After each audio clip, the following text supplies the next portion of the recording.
কে 5টা বছর হয়ে গেছে আমি আমার আম্মুকে আমার কাছে পাই না। 5টা বছর হয়ে গেছে আমার আম্মু আমার থেকে অনেক দূরে চলে গেছে। আমি চাইলেও আমার আম্মুকে আর কোনোদিন ফিরে পাবো না।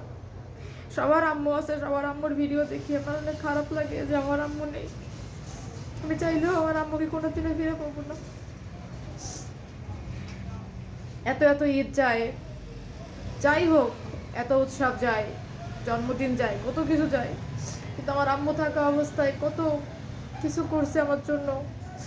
বারবার ফোন করা, বারবার খোঁজ খবর নেওয়া, স্কুলে দিয়ে আসা, কোচিংয়ে দিয়ে আসা, ওই মানুষটার অবদান আমার লাইফে কত। আজকে আম্মু নাই তো দুনিয়ার কেউ নাই। দুনিয়ার কেউ ঈদের সময় ফোন করে খোঁজ খবর নিবে না। দুনিয়ার কেউ জন্মদিনের উইশ করবে না। দুনিয়ার কেউ কাইটে গেলে বারবার ফোন দিবে না যে কোন জায়গায় কেটে গেছে, বারবার ক্রিম লাগা, এটা করো এটা করো, কেউ বলে না। এখন আর জানে সবাই সবার লাইফ নিয়ে ব্যস্ত। মা না থাকলে কেউ থাকে না দুনিয়াতে, থাকে না, এটা বাস্তব কথা। যদি কেউ থাকতো তাহলে ডেফিনেটলি আমার খোঁজ খবর নিত। বাংলাদেশ থেকে কোনো বাংলাদেশ থেকে কোনো ফোন আসে না, কেউ জিজ্ঞাসা করে না তুমি কি ভালো আছো, তুমি কি খাইছো, তুমি দেশে কবে আসবা। আম্মুর মতো করে কেউ বলে না। যখন আম্মু থাকতো আম্মু তো ঠিকই বলতো। আমার আম্মু যদি থাকতো আম্মু তো এটাই বলতো যে চলে আয় দেশে, দেশে এসে থাক, ওখানে আর যেতে হবে না। কিছু একটা হতো। আজকে আম্মু থাকলে হয়তো বা বাংলাদেশে আমি আরো আগে চলে আসতাম আম্মুর টানে।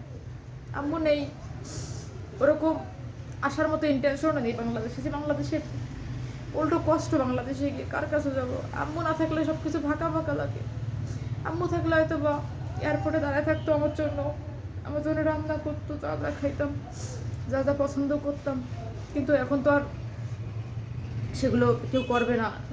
কেউ ফ্রিজে মাছ উঠে রাখবে না, মাংস উঠে রাখবে না যে আমার মেয়ে এসে খাবে। আম্মু আমাকে ভীষণ ভালোবাসতো। আমি তো আমার আম্মুর একমাত্র মেয়ে ছিলাম, আর আমার একটা ছোট্ট ভাই আছে। তো ভীষণ ভালোবাসতো আমার আম্মু আমাকে। আম্মুর ভালোবাসা হয়তো বা দুনিয়ার কোনো কিছু দিয়ে পূরণ করা সম্ভব নয়, কিন্তু খুব মিস করি আম্মুকে। কিন্তু হ্যাঁ, আম্মুর অর্ধেক ভালোবাসা আমার নানু আমাকে দিছে। তো নানু অনেক বয়স্ক হয়ে গেছে আজকে। নানুর থেকেও আমি অনেক দূরে, বাংলাদেশে আমি নেই। জানি না কখনো নানুর দেখা আর বাংলাদেশ যেতে পারবো কিনা, বাংলাদেশে গিয়ে নানুকে আর দেখতে পারবো কিনা, সেই সৌভাগ্য হবে কিনা, আল্লাহ তাআলা অতদিন তাকে বাঁচিয়ে রাখবেন কিনা, কারণ নানুরও অনেক বয়স হয়ে গেছে। ভাগ্যের কাছে হেরে গেছি একটা কথায়। জীবনে সব কিছু থাক, শ্বশুরবাড়ি থাক, যাই থাক, বাট মায়ের মতো ভালোবাসা দুনিয়ার কেউ দিতে পারে না। ওই যে কথাই বলে না, মায়ের থেকে যে ভালোবাসা সে হয় ডাইনি। তো কথাটা এমনই। তো আজকে মা নেই, তো আজকে ঈদের কোনো আনন্দ নেই, কোনো কিছুর আনন্দ নেই, থাকে না ওরকম কিছু আর লাইফে। আমি আবার আম্মুকে ছাড়া একদম অসহায়। আমি প্রায় সময় আমার খুব কান্না আসে, আমি কান্না করি আম্মুর জন্য, মন খারাপ করি। কিন্তু কান্না করেও তো আর আম্মুকে আমি ফেরত পাবো না।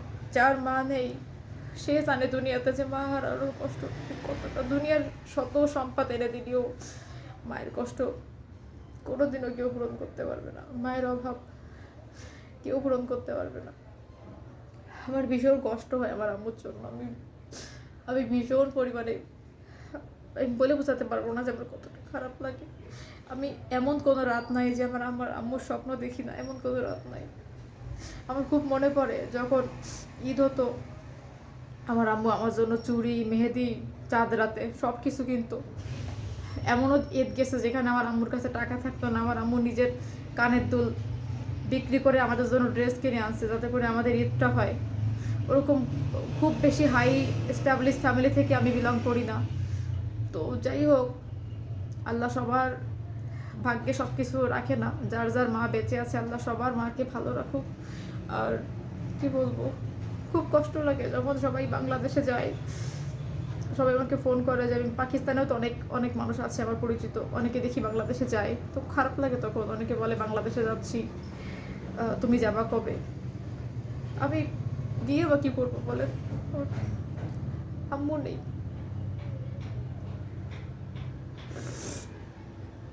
খুব খারাপ লাগে যে আজকে ফোন করার মতো কেউ নেই। মা নাই বলে আজকে ফোন করার মতো কেউ নাই। একটা মানুষ দুনিয়া থেকে চলে গেলে সেই মানুষটার অভাব আর একটা মানুষ পূরণ করতে পারে না, এটাই বাস্তবতা।